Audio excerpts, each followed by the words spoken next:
All right, today we're jumping into one of the most foundational texts in all of history, the very first chapter of Genesis. But we're not just going to read it. Oh no, we're going to break it down and look at its incredible, almost architectural design. It's surprisingly elegant and symmetrical, and that's the story we're exploring. And it all starts with this line, probably one of the most famous opening lines ever written. Boom. Just like that, you've got a creator and a creation. It really sets this massive, almost cinematic stage for everything that's about to happen. But here's the thing. Right after that epic opening, the text throws a problem at us. It says the earth was without form and void. I mean, what does that even mean? It sounds like just chaos, total, unorganized nothingness. So the real question is, how do you get from that to, well, everything? What we're about to see isn't just a random story.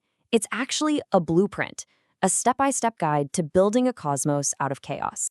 So the first phase, days 1 through 3, is all about tackling that without form problem. You can think of it like God is building the stage, right? Creating the basic domains of existence. And the key method here? Separation. Okay, so on day 1, what's the first move? Light. God creates light and then, and this is super important, divides it from the darkness.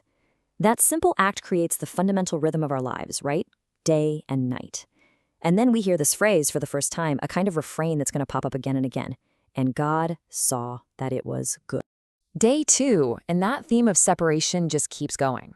This time, something called a firmament, you can just think of it as an expanse or a space, is created to divide the waters.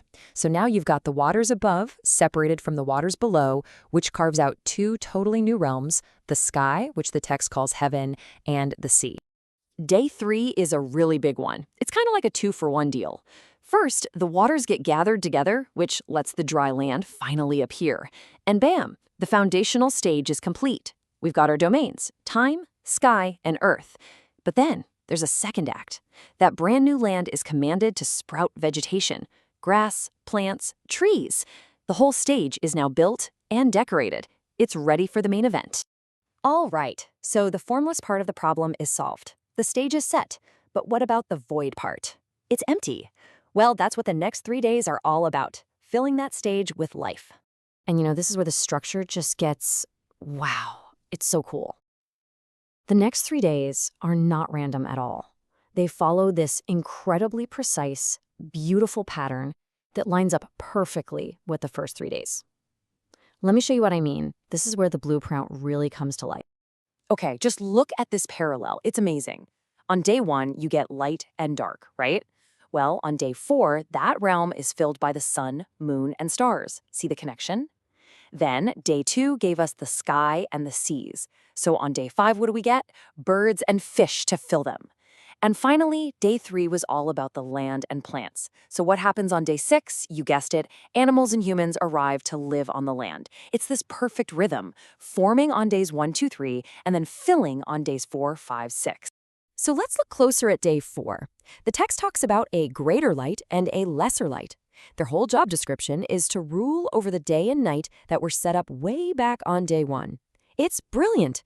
It shows their purpose isn't just to shine a light, but to actually govern the realm of time, to be signs for seasons, days, and years. Moving on to day 5. Remember the sky and seas from day 2? Well, now they absolutely burst with life. The waters are teeming with creatures. The sky is full of birds. And here's a really cool detail. These are the very first living things in the whole story to get a blessing. They're told to be fruitful and multiply. And right on schedule, day 6 follows the pattern. The dry land from day 3 gets its inhabitants, cattle, all the creepy crawlies, and wild animals.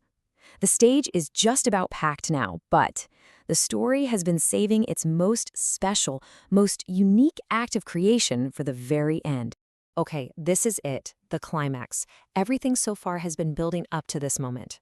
When it comes to the creation of humanity, the tone and the language of the text, it just completely shifts. For the first time in the whole story, we hear this kind of divine conversation. Let us make man in our image. That plural, us, our, it's a huge deal. That, plus the whole idea of being made in God's image and likeness, well, it makes this act of creation totally different from anything that's happened before. So, what does the special role actually mean? It really boils down to three key things. First, being made in the divine image. Second, humanity is given dominion, which is a powerful word, suggesting a role of stewardship or governance over the earth and all its creatures. And third, they get that same blessing to be fruitful and multiply, but with this added responsibility to fill the earth and, well, manage it. So, as the 6-day work week comes to an end, the story circles back to that theme of goodness for one last, final assessment of the whole project. We've heard that phrase, "it was good," over and over, right? Well, it's not just like saying nice job. It's more of a technical term. It's a declaration that everything is working exactly as it's supposed to. It's like a master architect walking through a finished building, checking off each item on the blueprint and saying, yep, that's perfect. It fulfills its purpose in the grand design. And just how good was everything? Get this. The text says something is good or very good a total of 7 times.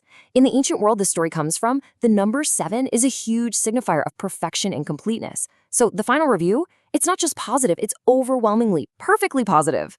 And that all leads to the grand finale, the final verdict. Once everything is formed, everything is filled, the assessment gets an upgrade. It's not just good anymore. The whole thing, altogether, is very good. That's like the ultimate stamp of approval on this entire complex, interconnected system. So there you have it. From formless chaos to a structured, ordered cosmos, Genesis 1 gives us this incredible model of creation, and it's a blueprint that has shaped civilizations, art, and thought for thousands of years. So I guess the question I want to leave you with is, what about this ancient structure speaks to you today? Is it the idea of bringing order out of chaos? Or maybe the idea that every single part has its perfect place? Or is it that unique role for humanity as caretakers? What's the part that really resonates now?